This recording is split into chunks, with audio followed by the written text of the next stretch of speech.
Telangana police ఇప్పుడు అందరితో పాటు హిజ్రాలకు కూడా కౌన్సిలింగ్ మొదలుపెట్టింది. పెళ్లిళ్లు, పుట్టినరోజులు, గృహప్రవేశాలు, షాప్ ఓపెనింగ్లు ఎక్కడ జరిగినా అక్కడకు వెళ్లి అల్లరి చేయకూడదని హిజ్రాలకు కౌన్సిలింగ్ ఇస్తున్నారు తెలంగాణ పోలీసులు. లాస్ట్ అవకాశం ఇస్తున్నా, బతకడానికి మీకు ఏవైతే అవకాశాలు ఉన్నాయో అవకాశాలు ఉపయోగించుకోండి. మీ అమ్మాయి కానిస్టేబుల్కి అప్లై చేసుకోండి. మీకు ఇంకేమైనా అవకాశాలు ఉంటే అవకాశాలు తీసుకోండి తప్ప అని ఒకరి ఇంటికి పోయి వాళ్ళ హక్కులను భంగం పరచకుండా మీరు డబ్బులు వసూలు చేసేది కరెక్ట్ కాదు. ఎక్స్ట్రాషన్ అంటారు దాన్ని. షీట్ ఓపెన్ చేస్తాను మీకు ఇప్పటి నుంచి. మీరు ఫ్యూచర్ లో ఏ గవర్నమెంట్ జాబ్ కూడా పనికిరారు.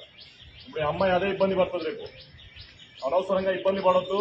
చట్టాన్ని మీ చేతిలో తీసుకోవద్దు. పోలీసు వాళ్ళు ఏం చేయరు, ఇంతమంది వస్తా అంటే నాకు కూడా గ్యాంగ్ ఉంది. ఇంకా మా పోలీస్ పవర్ ఉంది కదా, పెన్నే పెడతా. కొట్టాలంటే మాకు కూడా లాఠీ తీసుకొని కొట్టవచ్చు. Friendly policing ఎవరికది? మంచి ఉన్న వాళ్ళకి మాత్రమే ఫ్రెండ్లీ పోలీసింగ్. చట్టాన్ని ఎవరు చేతిలో తీసుకున్నా కొట్టే పవర్ ఉంది. మినిమం ఫోర్స్ యూజ్ చేయమని కోర్టులో చెప్తున్నాయి. అర్థమైందా? కొట్టడం మాకు పెద్ద సమస్య కాదు. మీరు లేపితే మేము కూడా లేపుతాం. మేము కూడా అన్ని ఇప్పుకొని వచ్చాం. మీకన్నా ముందు అన్ని ఇప్పుకొని వచ్చేటోళ్ళం మేము కూడా. ఇవన్నీ తమాషాలు లేదు. నెక్స్ట్ టైం చట్టం అంటే చట్టానికి అనుగుణంగా ఉండాలి. అందరికీ చట్టం